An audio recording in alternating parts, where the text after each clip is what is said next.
They say a dream can take you anywhere, but no one warns you what shadows may follow. On the warm morning of May 1st, 2013, 23-year-old Preeti Rathi stepped onto a train bound for Mumbai. It was her first journey away from Delhi, her first step into a life she had worked tirelessly for. Selected as a nursing officer in the Indian Navy, Preeti wasn't just carrying luggage. She carried a nation's pride, her family's dreams, and the spark of a future she had fought hard to earn. Her father, Amar Singh Rathi, along with her uncle and aunt, had accompanied her to see her off at the Bandra terminal. Pride shimmered in their eyes, though beneath it was a subtle anxiety. A daughter leaving home for the first time, a city far away, unfamiliar. But Preeti, with her quiet grace, smiled through the butterflies in her stomach. Her eyes lit up as the train pulled away from Nizamuddin station. She didn't know that someone in that crowded compartment had boarded with an entirely different purpose. Among the buzz of passengers, one man stood out, not by appearance, but by his concealment. Wrapped in a scarf with a cap pulled low, he barely spoke, never made eye contact, and always seemed to glance sideways at Preeti. Her family noticed.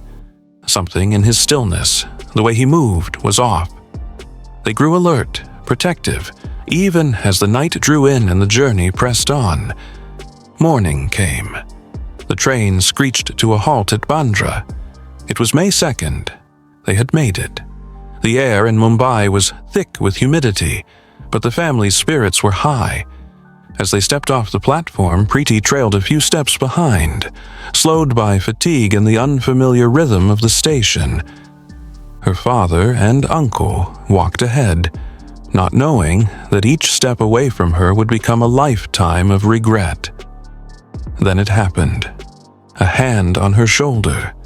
She turned, and in a fraction of a second her dreams caught fire.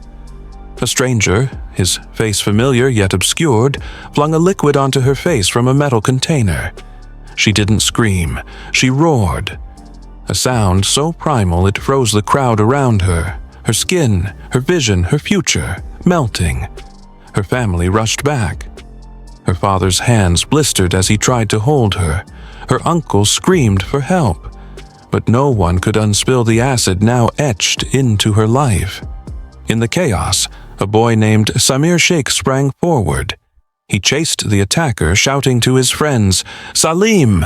Salman! Catch him!" But the faceless man vanished into the crowd like smoke. The image of Preeti, crumpled and burning from within, was a scar the nation would soon carry. And yet, this was only the beginning. As Preeti lay writhing in agony, her body was rushed from hospital to hospital. Guru Nanak Hospital admitted her first, but without a burn unit. They were helpless. She was moved to Messina Hospital, and then finally to Bombay Hospital, where a team of India's finest specialists fought to salvage what was left of a life viciously interrupted. But acid doesn't just melt skin, it erases voices. Preeti could no longer speak. Her face was unrecognizable, and her neck bore wounds too severe for movement. And yet, she found a way to speak. With trembling hands, she wrote about her pain, her job, her dreams, her fears, her family, her little sisters, Nikki and Tanu, whose safety she begged her father to ensure. She didn't ask why she had been chosen. She asked what crime she had committed. Her handwriting was shaky, but her words were arrows. The nation heard her scream without sound.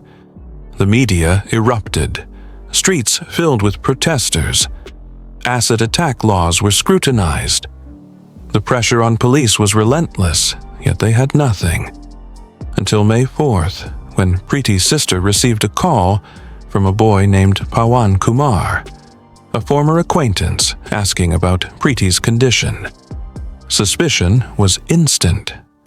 Sketches from eyewitnesses began to take shape, and Preeti, in her broken form, identified 3 names: Satyam, Ankur, and Pawan.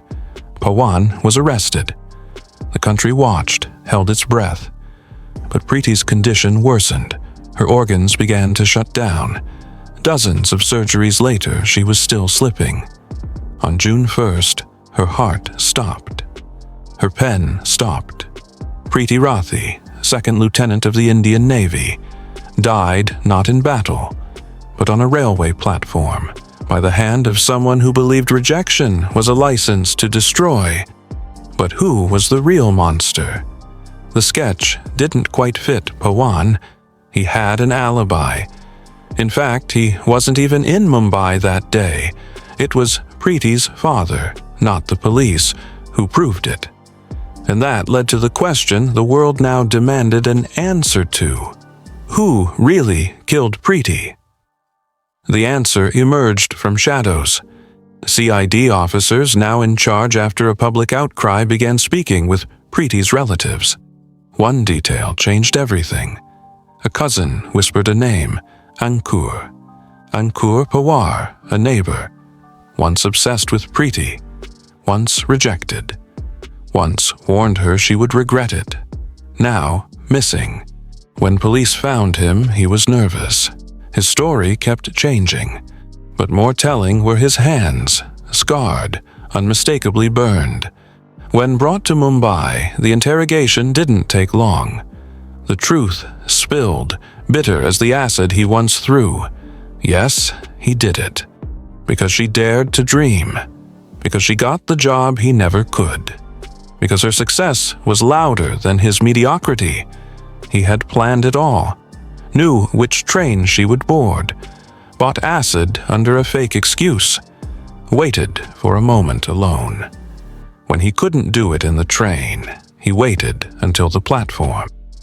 The final proof came in waves. Samir and his friends identified him. A vendor recalled selling him the acid. Phone location records traced his movements, from Delhi to Mumbai minute by minute. In a police lineup, faces turned pale. Witness after witness pointed to him. And even then, when brought to court, Ankur smiled. Made a victory sign. Like a devil who thought he'd won. But he hadn't. For the first time in Indian history, a court sentenced an acid attacker to death. Justice at last. Yet evil never dies quietly. Ankur appealed.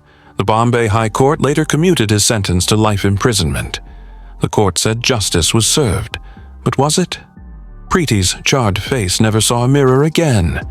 Her father still hears her silent screams. The girls she tried to protect still sleep in fear. And we, the audience, return to that one chilling question. Her final words on a note. What was my fault? The story of Preeti Rathi is not just about one girl, one monster, or one bottle of acid. It is about every hand that ever struck after rejection, every gaze that turned away from injustice, and every institution that failed until it was too late.